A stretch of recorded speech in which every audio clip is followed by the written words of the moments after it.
প্রধানমন্ত্রী অনেকগুলো বিষয়ে কথা বলেছেন। গণমাধ্যমের যে সমস্যাগুলোর কথা আমরা তুলে ধরেছি, সেই সমাধানগুলোর জন্য উনি তথ্য মন্ত্রণালয়কে অলরেডি নির্দেশ দিয়েছেন এবং এটা নিয়ে তথ্য মন্ত্রণালয় কাজ করছে বলেও জানিয়েছে। উনি আশা প্রকাশ করেছেন যে আমাদের যে টেকনিক্যাল ইস্যুগুলো নিয়ে আমরা কথা বলেছি, ওএস বোর্ড এবং বেতন কাঠামো, টেকনিক্যাল ইস্যু, ডিজিটালাইজেশন, এগুলো নিয়ে কাজ করছে তথ্য মন্ত্রণালয় এবং দ্রুত সমাধান হবে বলে উনি বিশ্বাস করেন।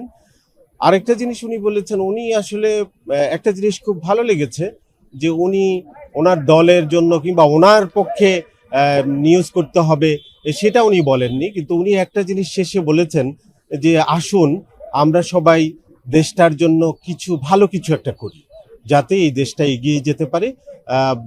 ইউরোপ আমেরিকার মতো না, বাংলাদেশটা যেন কিছুটা হলেও বাসযোগ্য হয় এবং আমাদের প্রত্যাশিত মানের একটা বাংলাদেশ আমরা পাই। সেই জন্য মিডিয়াকে কাজ করতে বলেছেন, মিডিয়া যেন এটার পাশে থাকে, এই অনুরোধটা উনি সব মিডিয়ার কাছে জানিয়েছেন। আমরা সাংবাদিকদের সমস্যাগুলো সবাই মিলেই তুলে ধরেছি যে আমরা কি কি সংকট ফেস করছি। বিগত 17 বছরে গণমাধ্যম কোথায় গিয়ে পৌঁছেছে, মানুষের অবিশ্বাসের জায়গায় পৌঁছেছে, আমরা সেই বিষয়গুলো প্রধানমন্ত্রীর কাছে বলেছি।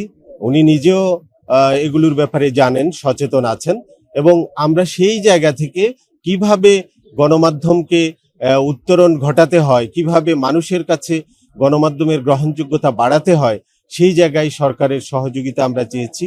যে গণমাধ্যমের একটা কাঠামো তৈরি করা দরকার, একটা নিয়ম নীতির মধ্যে যাওয়া দরকার এবং কিছু ফ্যাসিলিটি আমাদের দরকার, যেগুলো হলে গণমাধ্যম আমরা মনে করি যে স্বতন্ত্রভাবে এবং গণমাধ্যম প্রফেশনাল ওয়েতে যাতে চলতে পারে, আমরা সেই জায়গাটায় জোর দিয়েছি এবং উনি আমাদের সঙ্গে একমত হয়েছেন।